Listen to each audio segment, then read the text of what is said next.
En ce temps-là, Jésus disait à ses disciples, « Amen, je vous le dis, un riche entrera difficilement dans le royaume des cieux. Je vous le répète, il est plus facile à un chameau de passer par un trou d'aiguille qu'à un riche d'entrer dans le royaume des cieux. » Entendant ces paroles, les disciples furent profondément déconcertés et ils disaient, « Qui donc peut être sauvé? » Jésus posa sur eux son regard et dit, « Pour les hommes c'est impossible, mais pour Dieu tout est possible. » Alors Pierre prit la parole et dit à Jésus, « Voici que nous avons tout quitté pour te suivre.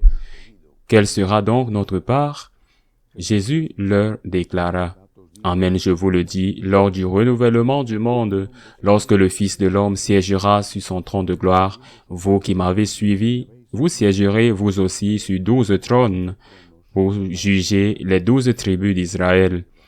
Et celui qui aura quitté, à cause de mon nom, des maisons, des frères, des sœurs, un père, une mère, des enfants ou une terre, recevra le centuple, et il aura en héritage la vie éternelle.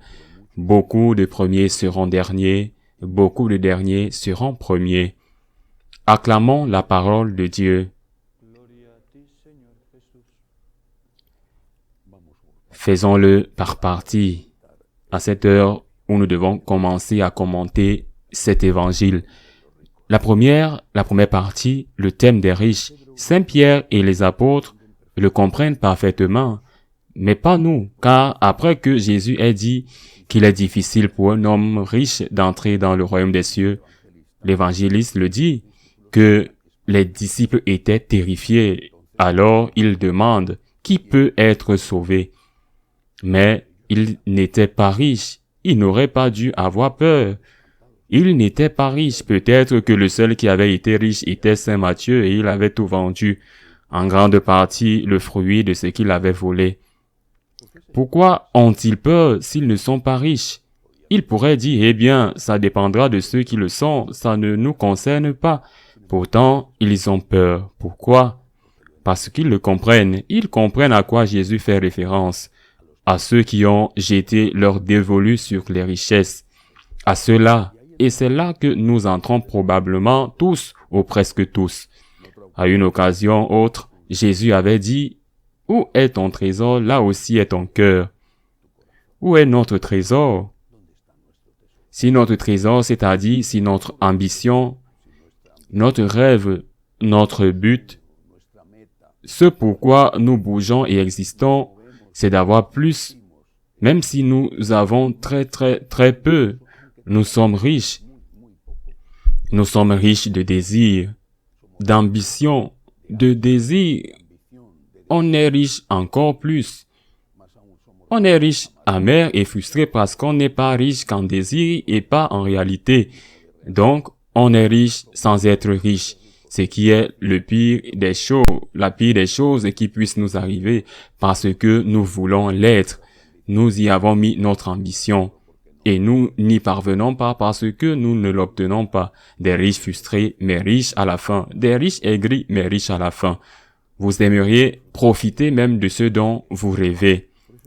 Pour cette raison, je crois que la première invitation du Seigneur est celle-ci.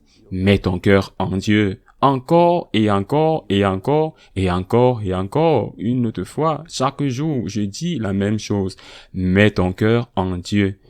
Mets ton cœur en la patrie des cieux, ton espérance. Il se passe toujours des choses ici. Des affections passent. Les gens que tu aimes meurent, s'en vont. La santé passe, le temps passe, la vie passe, la richesse passe. Peut-être pas en tout, peut-être les super riches parce qu'ils ont assez pour affronter les adversités qui peuvent survenir en bourse ou les raisons des guerres ou autres. Mais aussi pour eux, tout arrive, tout passe. Mets ton cœur en Dieu et cela, dit Jésus, cela n'est possible qu'en Dieu. C'est pourquoi nous devons demander, convertis-moi Seigneur, fais-moi tomber amoureux de toi Seigneur. Aide-moi, Seigneur, pour que mon cœur ne soit pas déterminé à avoir une meilleure voiture, une meilleure maison ou plus d'argent à la banque. Et ce n'est pas que ce soit mauvais, cela peut être mauvais de la façon dont je l'obtiens, de sorte que mon cœur soit fixé sur toi, que je ne vis pas en pensant à avoir plus ou à profiter de plus, mais à être plus, à être meilleur. Demandons au Seigneur la grâce de cette conversion. Puis après, la question effrayante des apôtres qui se savaient non pas riches en réalité, mais riches en esprit. Vient la question de Saint-Pierre, qui montre précisément à quel point ils étaient riches de leurs désirs et qu'ils n'avaient pas compris grand-chose de ce que Jésus enseignait. Pauvre Jésus entouré de gens qui ne savent rien ou presque rien. Puis, Saint-Pierre, à d'autres occasions, Jacques et Saint-Jean l'ont fait. En l'occurrence, c'est Saint-Pierre qui dit « Et qu'est-ce qui va nous arriver ?» Jacques et son frère Saint-Jean, avec leur mère, avaient demandé d'être le premier et le second d'être à la droite et à la gauche du Seigneur. L'ambition, le désir de richesse, le leadership, le pouvoir, une carrière, le Seigneur avec une patience infinie, avec une patience incroyable pour échelle humaine. Le Seigneur leur dit, je vous assure que vous n'allez pas rester sans récompense. Mais il ajoute, dans ce cas, dans ce texte de Saint Matthieu, il ne le dit pas. Dans un autre texte qui raconte la même histoire, il dit, oui, ils vont te donner 100 fois plus, avec des persécutions, avec des difficultés, il aura un prix. Le paradis existe. Le paradis existe vraiment. Cela doit être gravé dans notre conscience et dans notre âme. Le paradis existe, mais avec des difficultés. Ici sur terre, vous n'allez pas au ciel en descendant, mais vous y arrivez en escaladant la montagne de la sainteté et pas à pas. Il termine en disant, fais attention. Fais attention car beaucoup de premiers seront des derniers et beaucoup de derniers premiers. Fais attention, tu as été avec Dieu toute ta vie. Tu as eu la chance d'être né dans une famille catholique. Tu as pu aller dans une école où ils t'ont transmis la foi. Ils vous ont aidé à transmettre la foi. Vous avez eu de bons compagnons et peut-être tu as eu à rencontrer un prêtre qui t'a aidé dans la difficile étape de l'adolescence. Tu es avec Jésus et quoi? Ça signifie que tu n'as pas à te battre, que déjà tu peux te rendre, que tu peux vivre avec des revenus accumulés.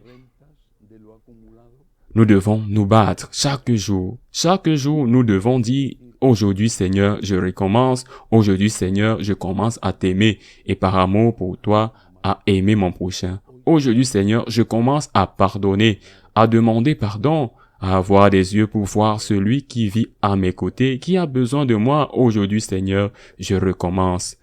Nous ne pouvons pas dire, j'ai été bon pendant tant d'années de ma vie et maintenant je peux me détendre et faire plaisir à mon corps. Non, car le jour du jugement viendra comme un voleur dans la nuit et quiconque n'est pas dans la grâce de Dieu, même si tu as vécu de nombreuses années avec Dieu, il perdra tout et de même si c'est à la dernière minute, si peut-être influencé par ta mère qui est déjà au ciel, tu dis à Dieu, pardonne-moi, je suis vraiment désolé, tu me manques tellement, dommage, je suis désolé, ce dernier sera le premier. Il faut se battre tous les jours, il faut se battre pour la vraie richesse, la seule richesse pour être en grâce et pouvoir être avec Dieu maintenant et toujours. Ainsi soit-il.